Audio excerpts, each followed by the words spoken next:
Assalamu alaikum hürmetli abundaşlarımız, yurttaşlarımız. Bugün bize gastronomiyandamız satıladığımız bir xanalı kvartiramız var. Videomuzun axırınaçı görəmiz.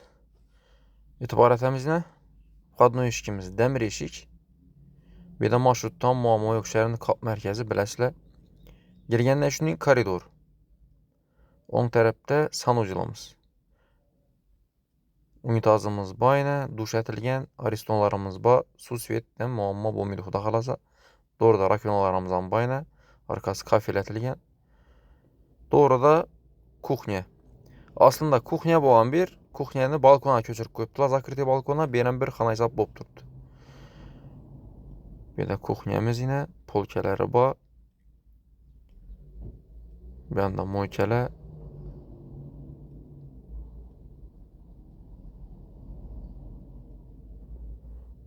Bir dənə faydalansazla boladı bir manal. Kiçkinə spalniyyəti pərsezlərən boladı. 2 etajlı dolma, ikinci etajı. Şuna aytıb ötəri. Bu zalımız bu. Konditsioner bayına. Aynalarımız arka tarafa qarab durdu. Registrimiz var. Patologla natijnoy. İndi remontumuz orta halətdə. Nərxini ekranda yazıb qaldıramız. Ya hapishanədə yazıb qaldıramız. Çünki etibar etib qaranlar. Sağ olunlar, salamat olunlar, baxlı olunlar.